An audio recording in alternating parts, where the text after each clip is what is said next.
Capítulo 4. Como os demônios se apoderam das pessoas. São inúmeras maneiras pelas quais os espíritos se apossam das pessoas. Neste capítulo, procuramos elucidar algumas, com o intuito de alertar o nosso povo a fim de que se arme contra o demonismo.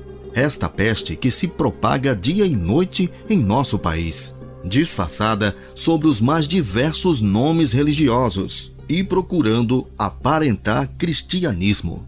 É claro que as formas e os métodos são muitos. Entretanto, vamos nos referir àquilo que existe de mais comum, principalmente em nossa pátria. Conhecemos milhares de pessoas, até bem intencionadas, que se entregaram ao demonismo por intermédio de falsas religiões, originadas no espiritismo. Tudo começa com um pequeno problema ou uma doença. Alguém, usado por Satanás, muitas vezes sem saber, aconselha: você precisa ir a um terreiro, um centro ou a um templo espírita, porque isso é espiritual. A pessoa que deseja receber a graça procura tais lugares. Chegando lá, vem a primeira bomba: você é um médium de berço, tem de desenvolver. Após a consulta, vêm as obrigações e os presentes àqueles que atendem pelo nome de orixás, caboclos e guias. Na realidade, demônios. O desenvolvimento começa. Uma reunião aqui, outra acolá, a compra da roupa e etc. Tem de entrar na gira, não demora muito, e outra bomba. Tem de se fazer a cabeça. A pessoa, muitas vezes sem ter noção, já abriu a sua vida para a atuação dos demônios. Entregou-se às forças do mal e passa a ser mais uma de suas vítimas. Uma vez participante desta falsa seita, a hierarquia começa a ser seguida. Filha de santo, mãe pequena, mãe de santo, babá e por aí vai. O apelo também é a vaidade de cada um. E a cada promoção a pessoa vai mais e mais trabalhando para o diabo, sendo usada pelos demônios, que chegam até mesmo a ditar um receituário para o seu fiel cavalo, com o intuito de deixá-lo em condições de desgraçar a vida de outras pessoas, enquanto a sua já está sendo desgraçada pelos seus guias. Esses receituários têm o nome de adeca, e dizem os praticantes do candomblé, na maioria das vezes, o livro é ditado por espíritos. Tanto no alto quanto no baixo espiritismo, seja lá qual for o rótulo usado, a pessoa é encaminhada sorrateiramente até se desenvolver totalmente com o mundo dos espíritos. Umbanda, quimbanda, candomblé, kardecismo, Bezerra de Menezes, esoterismo e outros são apenas nomes de seitas e filosofias usadas pelos demônios para se apoderarem das pessoas que a eles recorrem, buscando ajuda ou por mera curiosidade. Nesta obra, estamos falando abertamente da maneira mais simples possível, a fim de que os que têm olhos vejam e enxerguem quanta estupidez, ignorância e idolatria tem sido a razão de tanta gente estar amarrada. Lidamos com esse tipo de coisa há muitos anos, e 3 ou 4 vezes por dia, de domingo a domingo. Estamos preocupados em libertar as pessoas de toda a obra do diabo. Temos a experiência da prática pessoal, e não de ilustrações cinematográficas ou tiradas de textos medievais. Os demônios se apossam das pessoas de muitas maneiras. Dentre elas, por hereditariedade. Pode parecer incrível, mas acontece. Muitas pessoas, após a oração da fé, quando o espírito demoníaco se manifesta, afirmam assustadas: pastor, eu nunca frequentei o espiritismo. Como pode ser meu sofrimento? Desde criança, sinto uma opressão demoníaca. O fato de nunca ter ido a uma reunião espírita e de professar uma religião cristã não impede que os demônios se apoderem das pessoas. Em muitos casos, um espírito foi o senhor do corpo do pai ou da mãe que faleceu, e agora procura se apossar do filho ou da filha, para continuar a sua obra maligna. Já afirmamos anteriormente que os demônios vivem à procura de corpos para se expressarem através deles. Quando um morre, eles procuram um outro corpo, pois aquele de nada mais vale. Por isso, quase sempre os entes queridos, por possuírem uma certa afinidade com a pessoa falecida, são os primeiros da lista a serem escolhidos para a nova habitação dos espíritos malignos. Há casos que demônios que perseguem várias gerações. Por essa razão, quando estou ministrando a libertação, sempre pergunto se existe alguém na família que frequente ou tenha frequentado centros espíritas. Outra forma dos demônios possuírem as pessoas é pela participação direta ou indireta em centros espíritas. Uma jovem me procurou em certa ocasião, dizendo: "Pastor, há muitos anos, quando ainda eu era solteira e não sabia o que realmente queria, fui me consultar com um guia. E desde então, a minha vida se transformou em um verdadeiro inferno. Passei a ter tonteiras, desmaios constantes, dores e etc.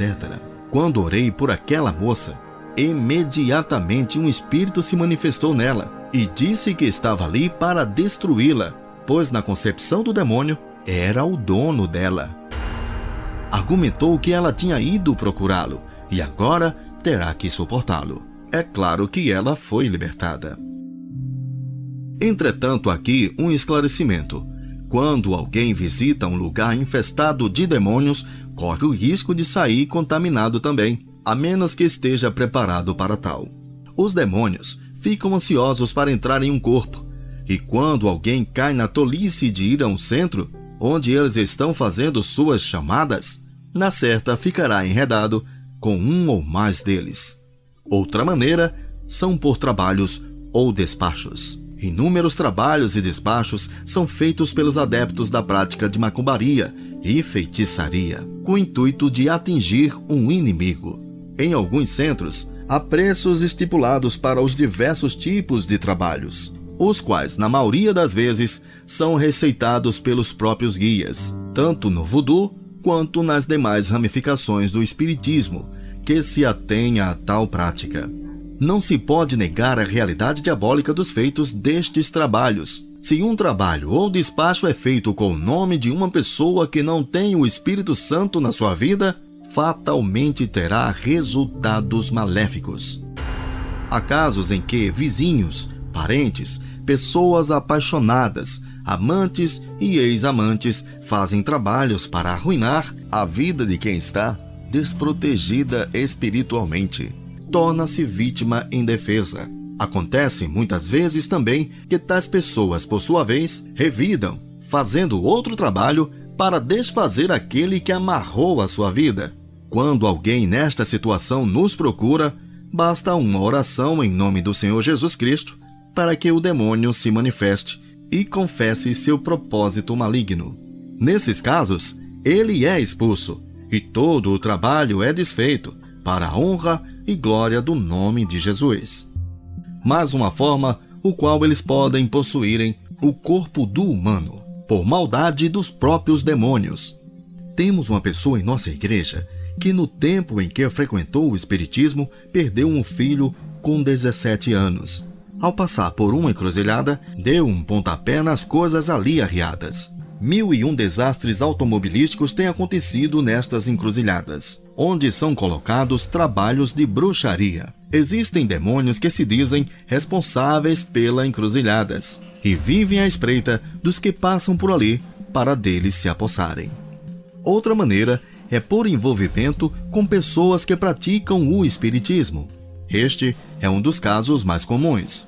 Nos locais de trabalho, na vizinhança, nas escolas e etc. Sempre encontramos pessoas que estão envolvidas direta ou indiretamente com as forças malignas. Há pessoas que são tão carregadas que, com simples contato com outras, transmitem influências demoníacas. É muito comum se ouvir: "Puxa, fui à casa de fulano e senti o ambiente carregado. Acabei saindo de lá com uma dor horrível na cabeça." Na cultura popular brasileira, são bem conhecidas expressões como mal-olhado, quebranto, olho de seca pimenteira, pé frio, azarado e muitas outras, que traduzem de alguma forma um sinal de possessão por demônios. Muitas crianças são trazidas a nós pelos pais para orarmos, e quando o fazemos, as crianças começam a gritar, chorar, espernear, e após expulsarmos o mal, a criança volta à normalidade. Acontece também que muitos adultos jamais estiveram na bruxaria, mas ficaram doentes na infância quando foram levados a uma rezadeira. Dessa maneira, tiveram a vida oferecida a esse ou aquele demônio, que passa a perpetuá-los e os acompanha, se possível, até a morte. Uma rezinha aqui, outra acolá, e a mãe da criança também. Quando pensa que não, a criança já está oferecida aos demônios. Torna-se adulta. Quando vai ver, já não é mais um demônio, mas uma legião se apossa da pessoa. Mais uma forma em que os demônios se apossam das pessoas: por comidas sacrificadas a ídolos. Um senhor chegou até nós certa vez, afirmando sofrer de um problema no estômago havia 10 anos. Disse que foi submetido a 5 intervenções cirúrgicas. Mostrou as cicatrizes. E nada, absolutamente nada o curava. Sentia dores fortíssimas e nem ao menos podia tocar com os dedos na região do estômago. Os médicos não resolveram o problema e sua situação era insuportável. Ao receber a oração da fé, os demônios foi expelido da sua vida. Era um espírito maligno que o fazia sofrer do estômago, simplesmente por causa da sua comida trabalhada, que aquele homem tinha ingerido. Assim que o demônio foi expulso daquele corpo, ele ficou imediatamente curado e glorificou a Deus. Todas as pessoas que se alimentam dos pratos vendidos pelas famosas baianas estão sujeitas mais cedo ou mais tarde a sofrerem do estômago. Isso porque todas essas baianas são filhas de santo ou mães de santo e trabalham a comida para terem boa venda. Algumas pessoas chegam a vomitar as coisas que comeram, mesmo que isso tenha sido há muito tempo. Parece piada ou história de crianças, mas aquele que tem convivido conosco e assistido aos nossos cultos conhecem de perto a atuação de Satanás e seus anjos, através até mesmo de coisas simples como estas. E a forma mais simples dos demônios possuírem o ser humano é por rejeitarem a Cristo. Quando uma pessoa, no pleno uso de suas faculdades, rejeita a Cristo, não querendo a sua proteção e não se colocando sob suas mãos para receber as suas promessas, está colocando a sua vida, queira acreditar nisso ou não, à disposição de Satanás e seus anjos. Ouçam o que está escrito em Mateus 7, versículo 13. Entrai pela porta estreita, larga é a porta e espaçoso é o caminho que conduz para a perdição. E são muitos os que entram por ela. Também Mateus escreveu assim na Bíblia. Mateus capítulo 12, do 43 ao 45. Quando o espírito imundo sai do homem, anda por lugares áridos procurando repouso, porém não encontra. Por isso diz: voltarei para minha casa donde saí. E tendo voltado, a encontrará vazia, varrida e ornamentada. Então vai e leva consigo outros 7 espíritos, piores que ele, e entretanto habitam ali. E o último estado daquele homem torna-se pior do que o primeiro. Assim também acontecerá a esta geração perversa.